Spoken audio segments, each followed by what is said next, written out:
पूरी बेलू की देर वो बनती पई है।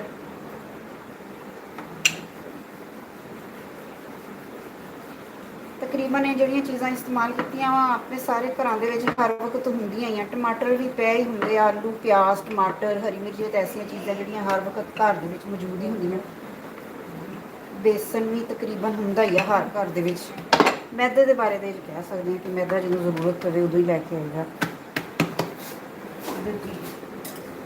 चेक कर लीजिए, देखो इधरों ब्राउन हो गई, दूसरी साइड ब्राउन करके फिर दूसरी सुकने हैं। उन्नी देर में आना आ जीरा वा मैं तवे के उत्ते ना थोड़ा जहा सेका लवाया तो सेक लाने का फ्लेवर जो है खुशबू जी है ना वो बड़ी मज़ेदार हो जाती है, नाले नमी खत्म हो जाती है। जीरा भी वो पहले पाना सी वो भुल गई मैं पहले पाना। मेरे कुछ पाने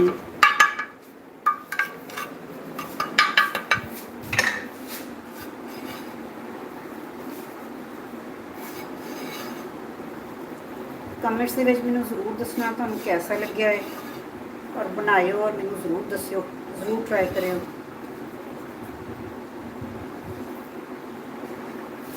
तकरीबन तैयार हो गई है, बल्कि तकरीबन की तैयार हो ही गई।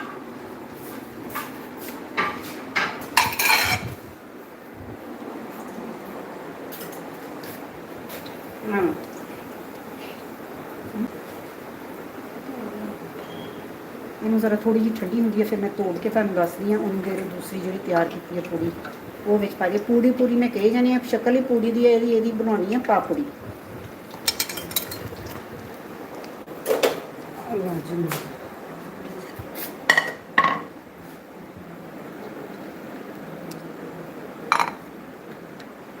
दूसरे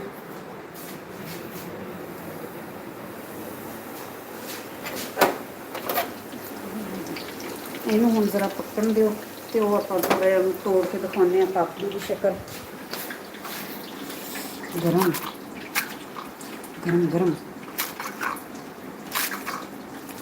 बड़ी खस्ता और मज़ेदार।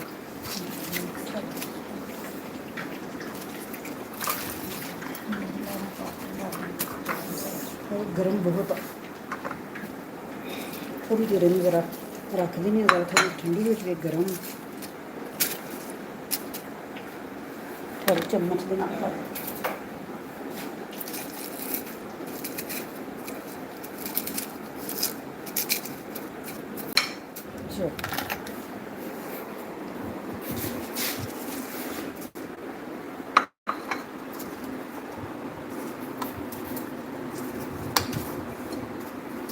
गरम बहुत है, मैंने ज़रा ठंडा होने नहीं दिता।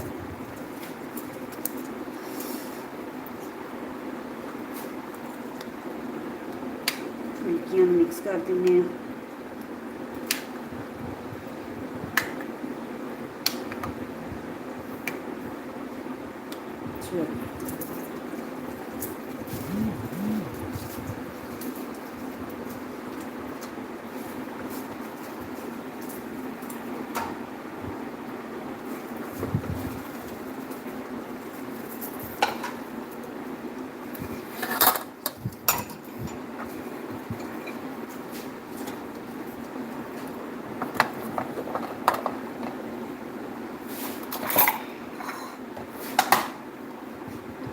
सॉस है मैं घर बना के रखी हुई है, ये भी तुहाडी मर्जी, अगर तुसी पसंद करते हो तो ये भी उपर पा सकते हो। ये बड़ा मज़ेदार फ्लेवर होंगे।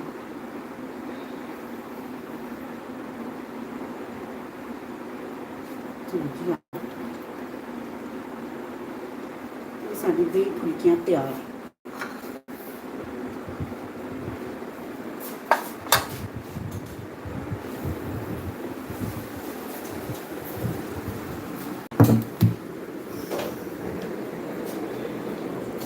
हाँ जी, कैसी लगी तुहानू साडी अज की रेसिपी?